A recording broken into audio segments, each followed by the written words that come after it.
आज हम लोग बात करने वाले हैं मगध का उत्थान।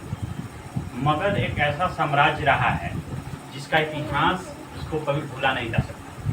उसका इतिहास बहुत पुराना है और काफ़ी बहुत बड़ा साम्राज्य रहा है मगध का।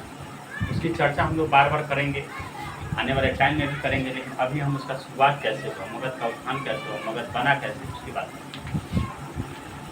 मगध का जो क्षेत्र रहा है पटना से लेकर के गया, मुख्यालय मगध मुख्यालय जो है, मगध का जो मुख्यालय है, मगध प्रमंडल का मुख्यालय है गया। वहाँ तक उसका क्षेत्र शुरू में रहा, पटना से लेकर के जो अभी पटना है फिलहाल, आधुनिक बिहार का जो पटना और गया तक उसका फैलाव, ठीक है। लेकिन समय के साथ साथ उसमें वो शक्तिशाली होता गया, वृद्धि होता गया उसमें। तो पटना से लेकर गया तक उसका क्षेत्र शुरू में खान के समय, उसके समृद्ध होने, शक्तिशाली होने के पीछे रीजन था उसके आसपास के क्षेत्रों में लोहे की खानें थी। लोहा के खान होने की वजह से वहाँ पे अच्छे अच्छे हथियार होते थे। अच्छे हथियार होने की वजह से वो समृद्ध होते गए। साथ साथ गंगा घाटी में जो भी ज़मीनें थी, जो भी वहाँ की ज़मीनें उर्वर और उपजाऊ थी, जिसकी वजह से वहाँ पर अच्छी खेती होती थी, कृषि बहुत अच्छी तरह थी। इसीलिए वहाँ का जो राजा जो हुआ उस समय का राजवंश हुआ, जो भी राजा होता गया अपने आप में सब शक्तिशाली और समृद्धशाली होता गया समय के साथ, ठीक है। और इससे उस समय मगध व्यापार और व्यवसाय में अच्छा, मतलब कि विकसित अवस्था, काफ़ी विकसित स्थिति में। मगध का जो क्षेत्र है, मगध के क्षेत्र में उसमें जंगल हुआ करता था मगध में ज़्यादा। उसके क्षेत्र में हाथी प्रचुर मात्रा में था मगध के। हाथी प्रचुर मात्रा में होने की वजह से वहाँ वो मगध किसी पे भी आक्रमण करने में आसानी होती थी, क्योंकि इसके पास हाथी की बहुत ज़्यादा संख्या था। यहाँ से जंगलों से हाथी लेकर के अपना किसी पे भी आक्रमण करने के लिए बहुत ज़्यादा सुविधाजनक। इसके अलावा मगध के चारों प्राकृतिक संसाधन के, प्राकृतिक सुरक्षा के साधन, प्राकृतिक सुरक्षा जैसे मगध की दो राजधानी, एक राजगीर जो पहाड़ियों से घिरी थी, जो दुश्मन उस पर आक्रमण नहीं कर सकता। दूसरी बात थी कि मगध की दूसरी राजधानी पाटलिपुत्र, पटना, अभी जो पटना है पाटलिपुत्र हुआ करती थी, उसमें नदियों से घिरी थी, वहाँ पर भी आक्रमण करना आसान नहीं था। इसीलिए मगध शक्तिशाली और सब तरीके से सक्षम होता गया समय के साथ। मगध, इसके अतिरिक्त मगध का जो भी शासक हुए, बिंबिसार, अजातशत्रु, महापद्मनंद, ये सभी ने इसको साम्राज्य विस्तार की नीति अपना करके इसको शक्तिशाली और समृद्ध बनाया समय के साथ साथ। मगध का सबसे प्रथम और प्रमुख राजा हुए बिंबिसार।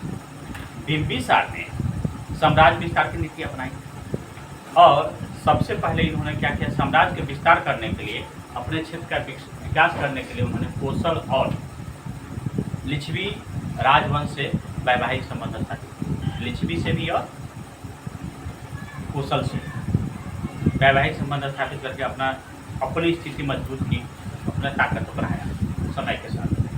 उसी के अलावा उसके पूर्वी क्षेत्र में, मगध के पूर्वी सीमा पर एक क्षेत्र था, एक जगह था जिसका नाम था अंग महाजनपद को उन्होंने युद्ध करके और उसको जीत करके उसको हरा दिया गया, उसको अपने में मिला लिया।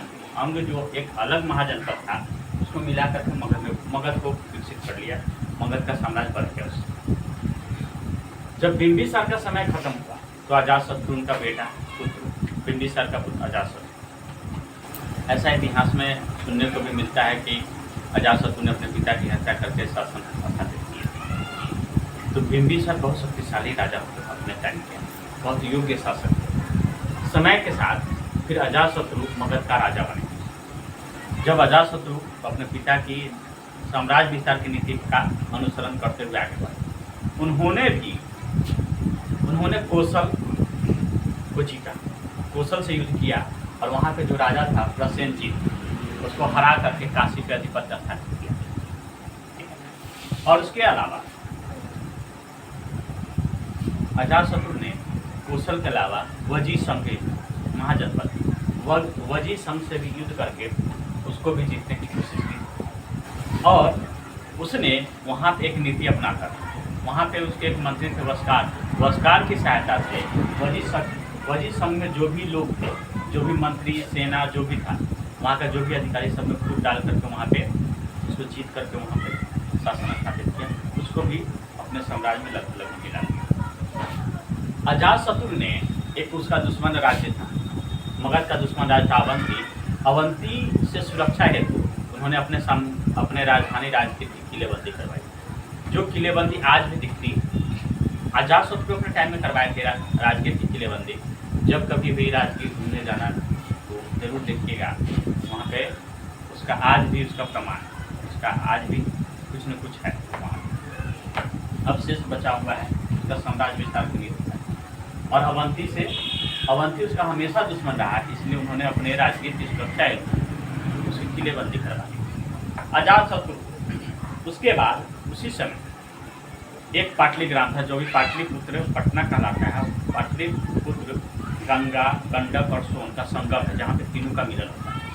उस जगह पे एक सैनिक छावनी की स्थापना की, जिससे वहाँ पे सेना को पकड़ने के लिए सैनिक छावनी की स्थापना की पाटलिपुत्र। तो पहले पाटलिग्राम, वही समय के साथ आने वाले टाइम में क्या बन गया, पाटलिपुत्र बन गया। और आज आधुनिक बिहार का पटना राजधानी बन चुका। अजातशत्रु के बाद वहाँ का जो राजा बने, उदयीन बने वहाँ का राजा।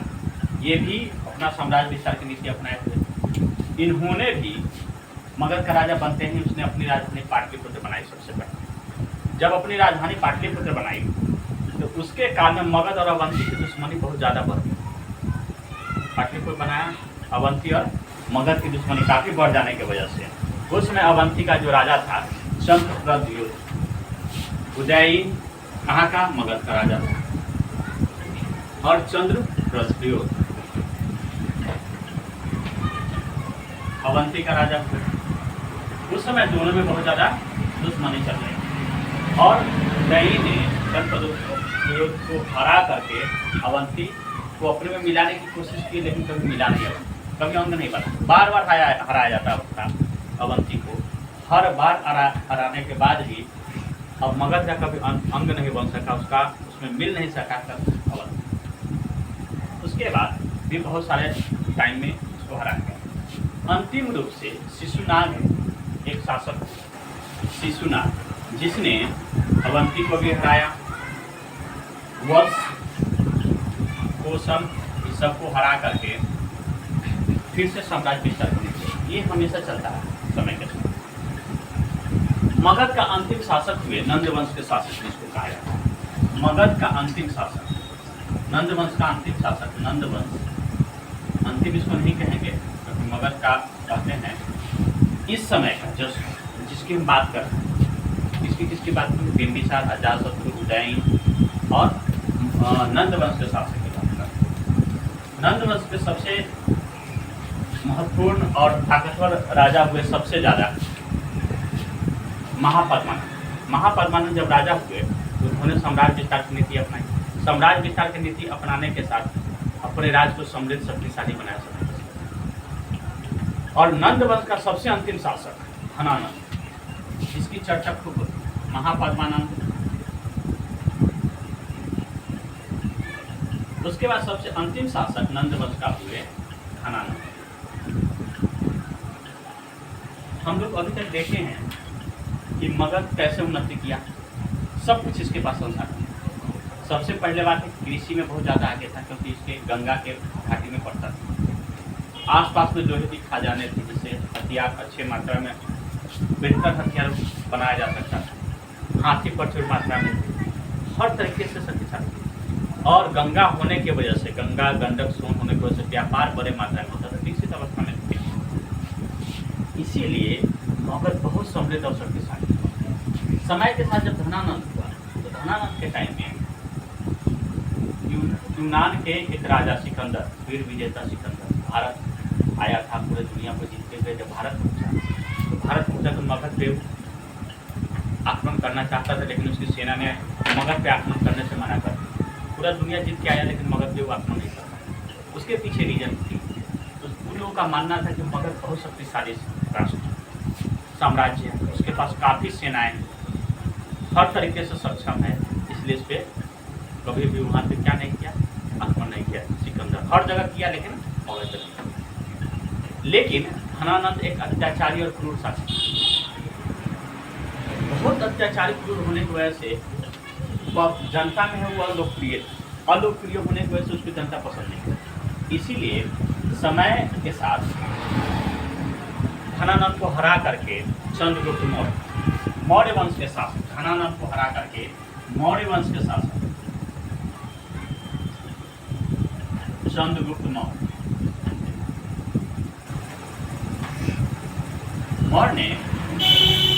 मौर्य वंश के शासक चंद्रगुप्त मौर्य ने धनानंद को हरा करके वहाँ पे साम्राज्य स्थापित। और कहते हैं मगध जो शक्तिशाली और समृद्धशाली था, उसकी बुनियाद पे ही मौर्य वंश का नींव रखा गया।